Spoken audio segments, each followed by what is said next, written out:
a lot of shit comes up that people would want to vote on, like the bailouts, the war, all things of this nature. There's a lot of things that people would like that's going to affect us. We would like to vote on this, but you don't get to vote on it. You get to vote on a representative. These people are going to represent you once they get into office. And think about some of the laws that are in place to protect corporations. Think about some of the laws that are in place that fuck people over every day. They wouldn't be there if people were voting for them. We all have this desire to have someone lead us. We all have this feeling where we need someone who's smarter and wiser, who represents us. You know, and when you're really fucking dumb, the problem is really dumb people, they get a say in everything too. And they're subject to a lot of tricks. They're subject to nationalism. They're subject to these kind of ridiculous rah, rah, rah America speeches that don't say jack shit. They say nothing. It's all just this cheerleading fucking event. And they're subject to it. They can't help it. They're dumb. They don't know they're being bullshitted. They grew up around dumb people. They go to work with dumb people. There's no one in their family that's interesting or asks any questions at all, and they just get sucked right into it, man. This society is so greedy, we're willing to go to war. We're willing to go places and send these big metal machines that kill people and fuck people up just so we can make more money. And the way our society is set up, I mean, I've heard it argued, and argued successfully, that our society runs on war. You know, it runs on the domination of the other parts of the world. And literally, that's the only way you can control a gigantic chunk of the globe. You have to keep everybody down, you know, and that's what our society is based on. We can't be fighting over each other because, you know, this guy's like 1 million people die in Iraq, and everybody goes, hey, as long as it doesn't happen over here. But it is, that is over here. It's just over here, over there. It's the same thing. It's some people you don't know that were born somewhere else who fucking got jacked. You get trapped in that whole idea of, you know, this is my team, these are my people, and, you know, someone fucking plays a country music song and throws up a flag, and I'm in. Fuck it. It feels good. Feels good to be in, right? Feels good to be, God bless America. Feels good. Singing around with a bunch of other people and you're all drinking. We're the fucking baddest motherfuckers on the planet. Woo! And that's how people get recruited. It's a clusterfuck, man. These poor fucking kids, man. Could you imagine being 18, 19, being talked into doing this shit for a bunch of bloodthirsty motherfuckers who just are trying to get whatever they're trying to get over there, whatever the fuck it is, whether it's lithium, you know, minerals in the mountains that they use to make cell phones, whether it's 90% plus of the world's opium supply, 90 fucking percent. That is a multi-billion-dollar business. And if you think these fucking industrialist cocksuckers that are running the world are going to leave that money behind, you're fucking crazy. Dude, they've got United States Army troops guarding Poppy Field. There's fucking so much heroin there. I mean, it's incredible. The fucking brother of the president of Afghanistan, his brother was selling heroin and getting paid by the CIA. I mean, god damn it. Heroin is absolutely addictive, okay? People who try heroin get hooked. Heroin is everywhere, okay? So you need to sell it. Someone's selling it. Who's selling it? I don't know, but 90% of it comes from this one place where we have to be to save our freedom. You can't criticize it. Because if you criticize it, you're a shithead, you don't appreciate the troops and what they're doing for you, and that's not the case at all. I just don't like the idea of these fucking people leading us in any direction where you need to sacrifice your life. Well, I don't believe it. I don't believe them. When there's been so many fucking lies. I mean, the more you look it up, the more, I mean, go into any of the stories on the weapons of mass destruction before we invaded and compare them to what we actually know that they really knew when they said that. It's like they did it on purpose. They wanted to get in there for whatever fucking reason. And if it's some crazy, the world is going to end if we don't stop this, but we can't tell you shit, like, I would love to believe you. I would love to believe that the reason why you're not telling us exactly what the fuck is going on is because you're really protecting us from some insanely evil thing that if we knew about it, society would collapse. But our strong, brave, powerful leaders are going to guide us without our knowledge. I would love to believe you. If you weren't all full of shit. We're going to have to step back and look at it all in a different way. And I don't think you're going to get that from just voting for president and dealing with all this nonsense that we have right now with the two-party system. It's just, we're spinning our wheels. We're not getting any traction. This is all nonsense. It's the same nonsense with Obama that we dealt with Bush. Special interest groups controlling what people say and do and what direction the country goes in and save us from the bad guys. Just shut the fuck up, man. It's the same nonsense. Operation Northwoods was something that was plotted out during the 1960s, signed by the Joint Chiefs of Staff, where they were going to fake terrorist attacks on American civilians and blame it on the Cubans so we could go to war with Cuba. It involved a bunch of shit, like blowing up a jetliner. They were going to have a drone jetliner and blow it up and say that people died on it, and this was going to get everybody fired up about going to war with Cuba. They were even going to attack Guantanamo Bay. They were going to arm Cuban friendlies to attack Guantanamo Bay so that we would have to go to war with Cuba. This is like our own government. They plotted this out. This is like real shit. I remember when I saw JFK, the Oliver Stone movie, and that was like part of the premise that JFK, that Oliver Stone was pushing in this film, is that they killed JFK because they wanted to stay in Vietnam because they were making a lot of money in Vietnam. And I remember at the time seeing that movie going, that is absolutely ridiculous. Who the fuck believes that? Are they going to start wars and keep wars going just so that they can make money, even though it's not a real war, it's not a just war? Nobody wants to go to war. That's stupid hippie bullshit. Well, as I got older and I started investigating history, you know, from way back to Vietnam, to the Gulf of Tonkin, to all the shit that happened when Kennedy and Nixon were in office, to all the shit that happened with Reagan and the Contras in Nicaragua and the Sandinistas, and all the different various things that have happened in human history where it's clear that the United States is, you know, we're fucking around with all kinds of things all the time to make money.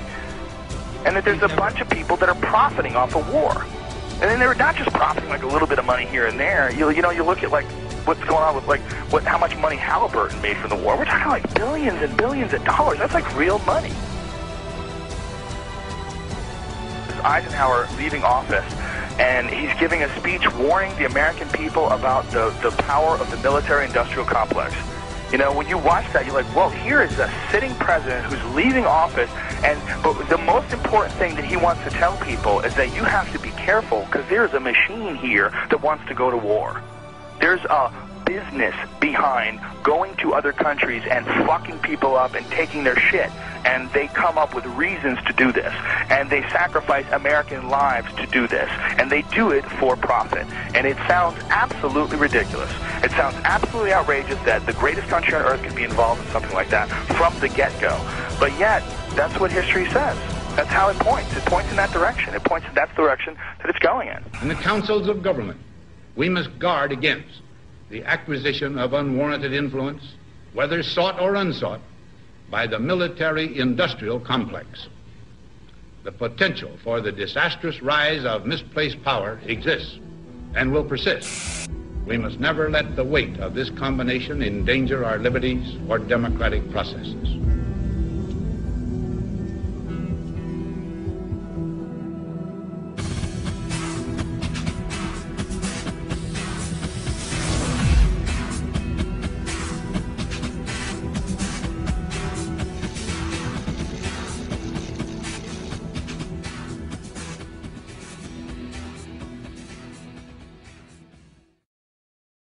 Tower 7 disturbs me the most. That Tower 7 just went whoosh, just like a controlled demolition.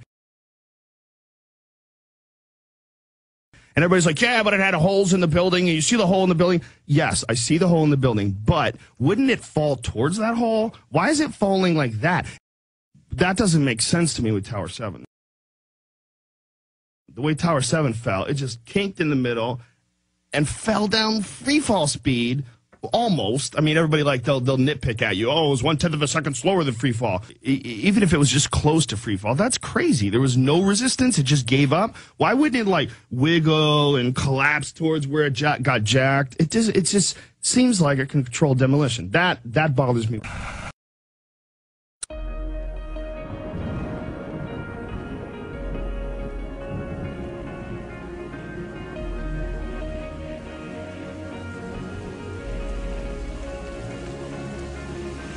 Catalysts to say what has never been said, to see what has never been seen, to draw, paint, sing, sculpt, dance, and act what has never before been done, to push the envelope of creativity and language. And what's really important is, I call it the felt presence of direct experience, which is a fancy term which just simply means we have to stop consuming our culture. We have to create culture. Don't watch TV. Don't read magazines. Don't even listen to NPR. Create your own road show. The nexus of space and time where you are now is the most immediate sector of your universe. And if you're worrying about Michael Jackson or Bill Clinton or somebody else, then you are disempowered. You're giving it all away to icons. Icons which are maintained by an electronic media, so that you want to dress like X or have lips like Y or something. This is shit-brained, this kind of thinking. That is all cultural diversion. And what is real is you and your friends and your associations, your highs, your orgasms, your hopes, your plans, your fears. And we're told, no, we're unimportant, we're peripheral, get a degree, get a job, get a this, get a that, and then you're a player. You don't even want to play in that game. You want to reclaim your mind and get it out of the hands of the cultural engineers who want to turn you into a half-baked moron consuming all this trash that's being manufactured out of the bones of a dying world. Where is that at?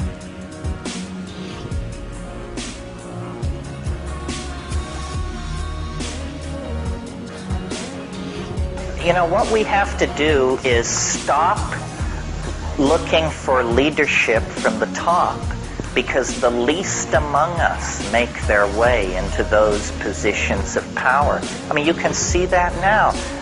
Those guys are not fit to throw guts down to a bear, any of them. And so, you know, what we have to do is knock off this fantasy of being citizens inside a democratic state. I mean, what we are the propagandized masses inside a fascist dictatorship. And what people have to do is begin to form affinity groups, get their own shit together, get their own goals defined, and then move out into it and do it. It's not going to come from, you know, the policy council of the Republican or Democratic Party. That's just silly to think that.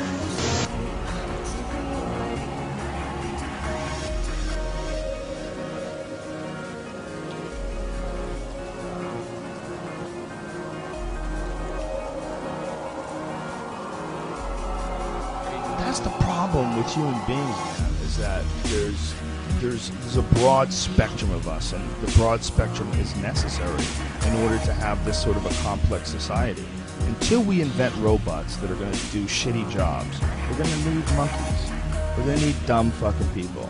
We're going to need idiots. You know, that's a terrible way to look at the world. And it doesn't necessarily mean that anybody born into the idiot family has to be an idiot. It doesn't necessarily mean that the idiots can't, like, snap out of it if somehow they do mushrooms or take a yoga class or try to look at their life in a different way. But for many people, the reason why they're idiots is not necessarily that their brain doesn't work that well. It's that they got in a terrible pattern, like, really early in life, and they have become a dumb fuck. And they're stuck, and they live with a bunch of other dumb fucks, so they get all this negative energy all the time. They're constantly dealing with conflicts at home that are meaningless but distract them from getting good at anything in life or from getting your own personal shit together, because all your energy is being diverted towards conflicts. Like, that's why it's so important to not have negative people in your life. Because if you're trying to evolve, and I know you are, and I am, and all of our friends are, everyone's trying to improve as a person. It's very difficult to fucking figure out how to be a person.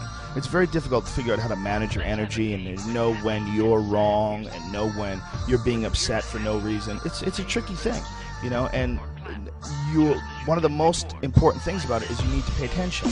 You need to have time to think about your own your own interactions with other people, to think about like the way you behave, to think about the way you think, to think about like the direction that you're moving in the world. It takes a long time. It takes a lot of energy. And if your energy is being spent constantly dealing with bullshit,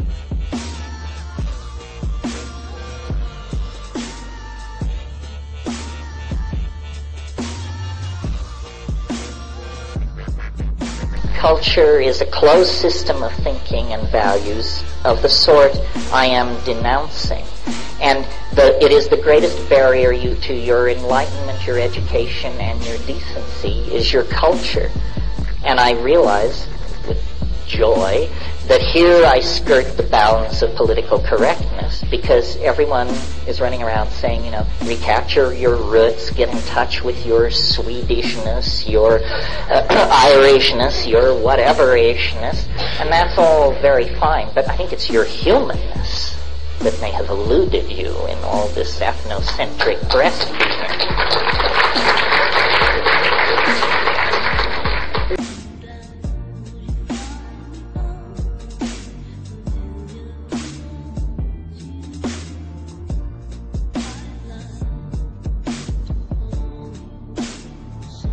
Well, why should culture imprison us and somehow place a barrier between ourselves and our true humanness? Well, I think I said at the beginning of this thing, culture and ideology are not your friends. They are not your friends. This is a hard thing to come to terms with, because a certain kind of alienation lies at the end of this thought process. Culture is for the convenience of culture, not you. How many times have your sexual desires, career aspirations, financial dealings, and aesthetic inclinations been squashed, twisted, rejected, and minimized by cultural values? And if you don't think culture is your enemy, ask the 18-year-old kid who is given a rifle and sent to the other side of the world to murder strangers if culture is his friend.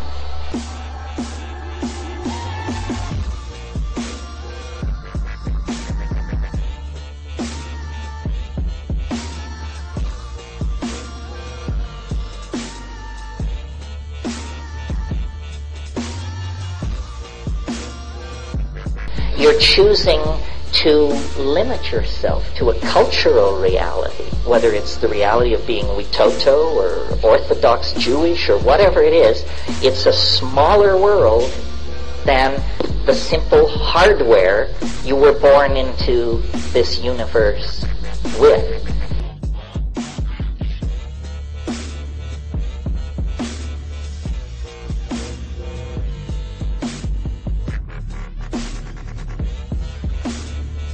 What civilization is 6 billion people trying to make themselves happy by standing on each other's shoulders and kicking each other's teeth in. It's not a pleasant situation, and yet you can stand back and look at this planet and see that we have the money, the power, the medical understanding, the scientific know-how, the love, and the community to produce a kind of human paradise. But we are led by the least among us, the least intelligent, the least noble, the least visionary. We're led by the least among us, and we do not fight back against the dehumanizing values that are handed down as control icons. This is something, I mean, I don't really want to get off on this tear because it's a lecture in itself, but culture is not your friend. Culture is for other people's convenience and the convenience of various institutions, churches, companies, tax collection schemes, what have you. It is not your friend. It insults you. It disempowers you. It uses and abuses you. None of us are well treated by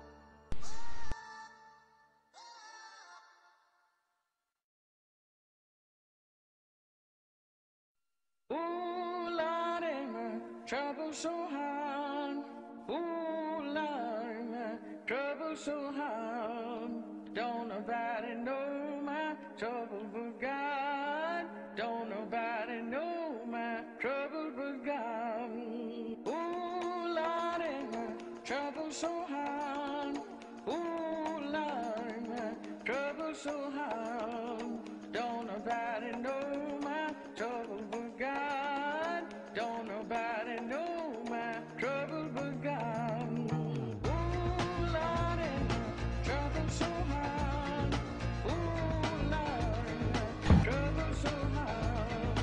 Don't nobody know my trouble but God. Don't nobody know my trouble but God.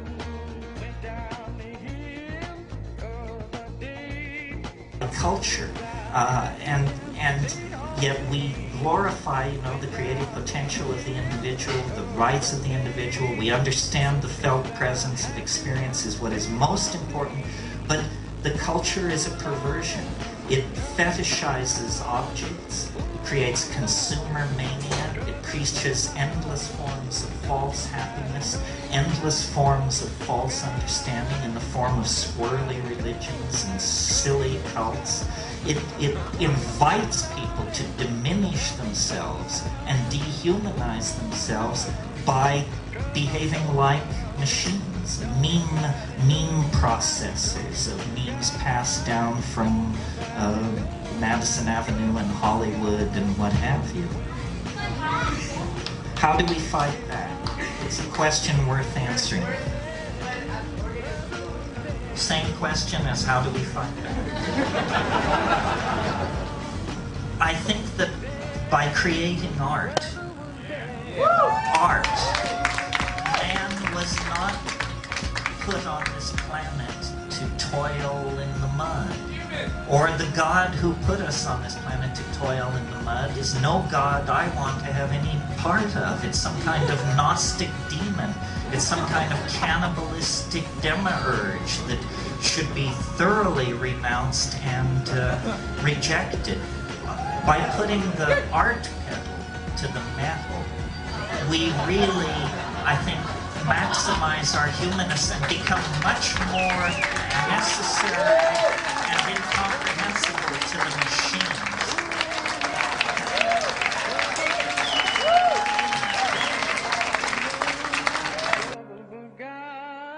Don't nobody know my trouble but God. Ooh, Lord, and my trouble so hard. Ooh, Lord, my trouble so hard. Don't nobody know my trouble but God. Don't nobody know my trouble but God. Cheap, extractable natural resources. This is now impossible. There is no cheap labor, and the cost of continued extraction of natural resources is the death of the planet. What we have to do is back away from our obsession with things. We can no longer define our worth through attachment to things. We have to create a psychology that reinforces inner worth.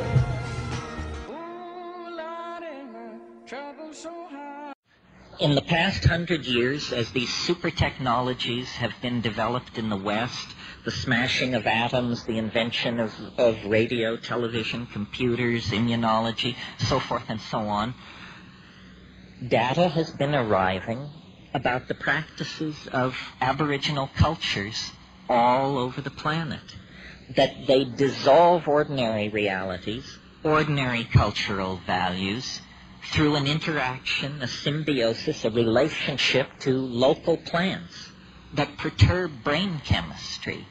And in this domain of perturbed brain chemistry, the cultural operating system is wiped clean.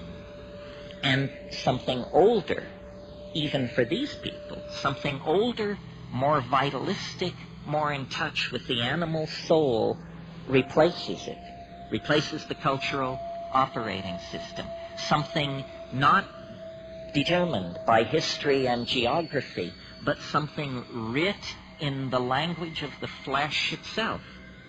This is who you are. This is true nakedness.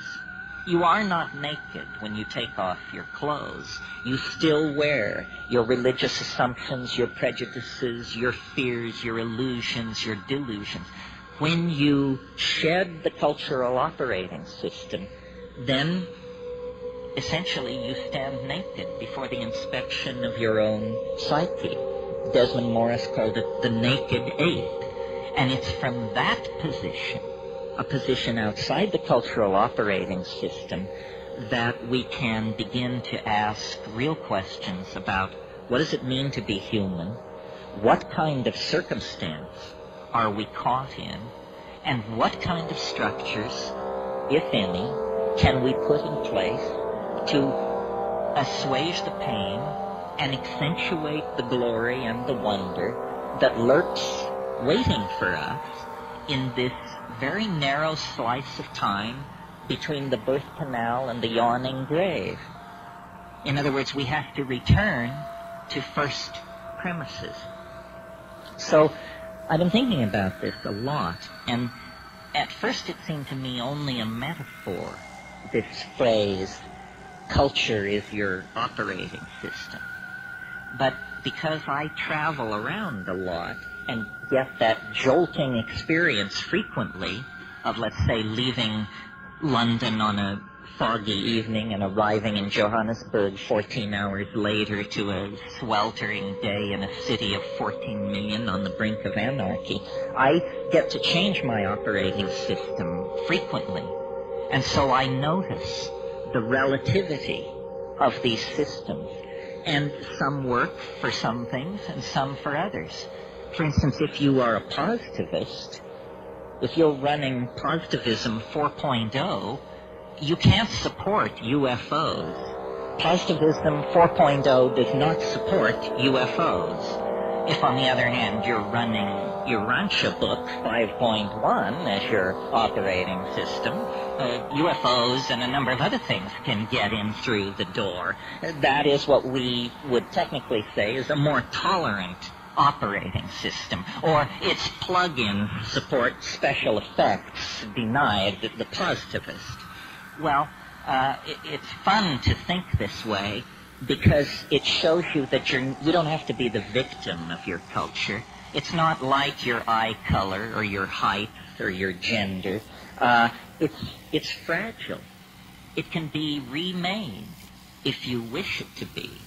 And then the question is, well, how does one download a new operating system? Well, first of all, you have to clear some space on your disk. The best way to do this is probably with a pharmacological agent. You think of some while I have a drink of water.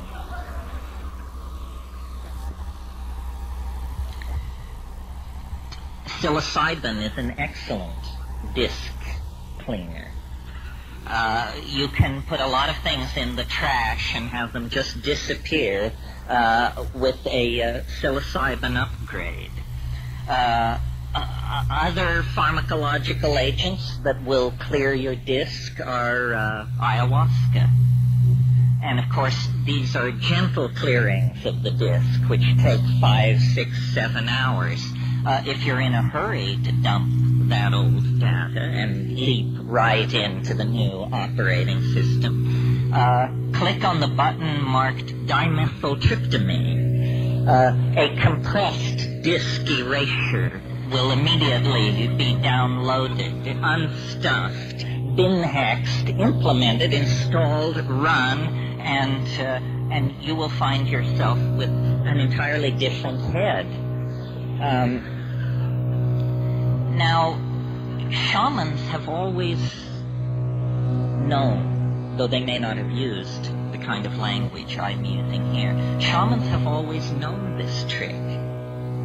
What trick? It has two facets. First of all, that culture is an operating system. That's all it is. And that the operating system can be wiped out and replaced by something else. So, in essentially, what's going on among shamans and those who resort to them for curing and counseling and so forth, is somebody's running a slightly more advanced operating system than the customer.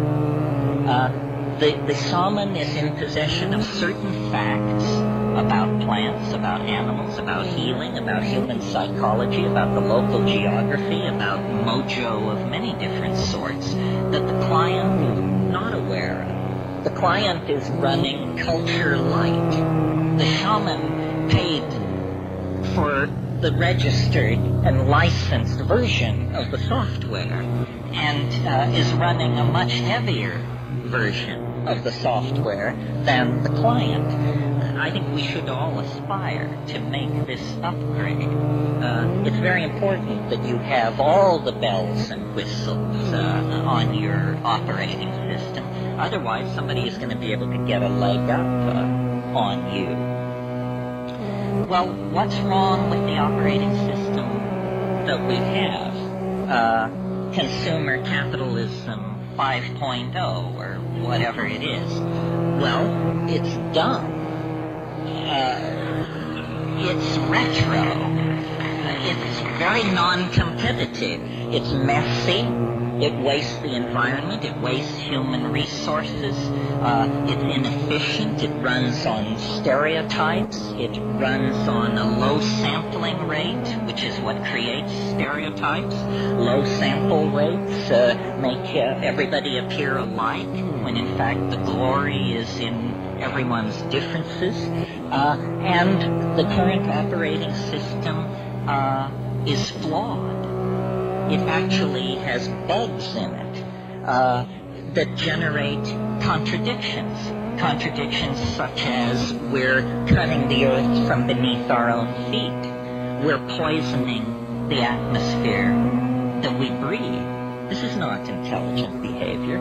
This is a culture with a bug in its operating system that's making it produce erratic, dysfunctional, malfunctional behavior. Time to call a tech. And who are the techs? The shamans are the techs.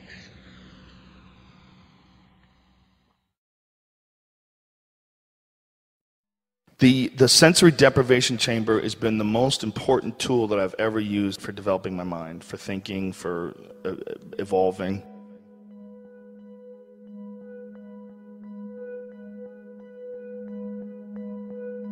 The tank is filled with water. The water is heated to the same temperature as your body, and there's 800 pounds of salt in the water. So you just float there and relax, and because the water is the temperature of your body, you don't really feel it after a while. It's like layers of an onion. And when you first start doing the isolation tank, you can only get a couple layers of the onion in, a couple skins loose. You can't really go to the core. It's too hard. It's too hard to completely let go who you are. But as you get better at it, and as you get more and more comfortable with the experience, you get better at actually letting go, really letting go. Letting go from the feeling of letting go from that point. Okay, I've let go. No, you haven't. Let go more. And then you become gone. You disappear. And while you're disappearing, this is what happens. You start thinking, I can't believe I'm disappearing. Fuck, then you're back again. You got to start from square one. You got to let go, and you got to let go, and you got to let go, and you got to get to the point where you literally completely relax. And your body, it gives you amazing energy. Your body, the tension release that you have in your body from a couple hours in the tank is incredible. You feel lighter. You feel like more oxygen is in your body. You feel like more vibrant. And it's just because you've somehow or another calmed the tension. It's fucking incredible, man. The first 20 minutes or so, for me at least, it's like sort of a seminar on my life.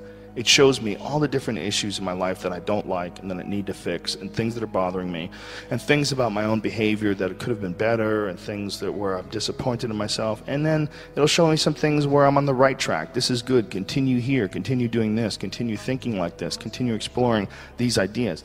But then once it gets me done, it's like, let's clear out all this bullshit in your life.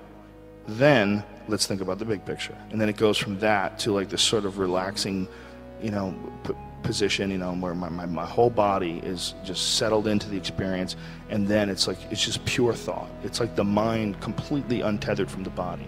And then I start contemplating everything. I start contemplating the universe and contemplating, the role of human beings in each individual's actions, all accumulating together to one specific event.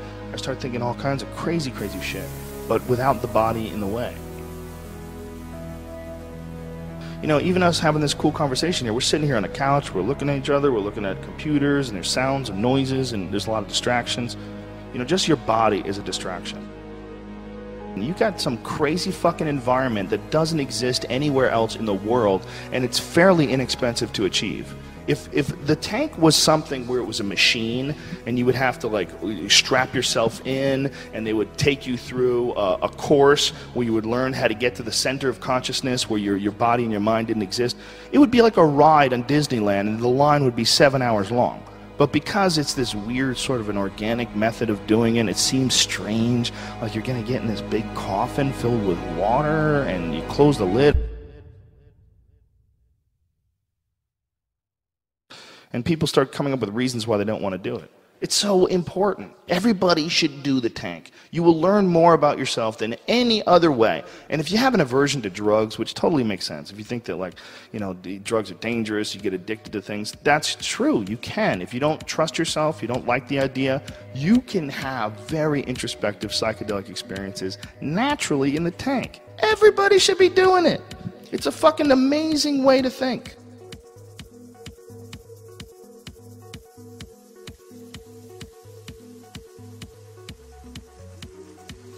I have a concept or something that I'm working on. Two things I'll do. One, I'll sit down, I'll flesh it out, I'll write what I think about things just kind of off the top of my head. And then once I've done that, once I've really kind of explored it, then I get in the tank and I rethink the whole thing. And then when I rethink the whole thing, sometimes in the tank I consider other places, where other points of view, I consider other ways of looking at it where I may not have been as sensitive to another person's opinion coming from another position, and I look at the whole thing almost like outside of myself. There's so much thinking that goes on in that tank. There's so much evolution that goes on there that it seems like it's almost impossible to do outside of there because there's no distractions in there, nothing at all. It's just the thought. It's an amazing environment. It really should be taught in schools. All universities should have them. They should have them and they should make them available to all of their students. It's one of the greatest tools ever for exploring thinking, exploring the way you think, and sort of making an audit of all your own personal thoughts and ideas. And which ones are you hanging on to because of your ego? Which ones are you hanging on to because they're beneficial to you? Which ones are you hanging on to because you hate your dad? You know, and he put these in your head, and so they're stuck in there. And it's so fascinating, man. And so few people do it.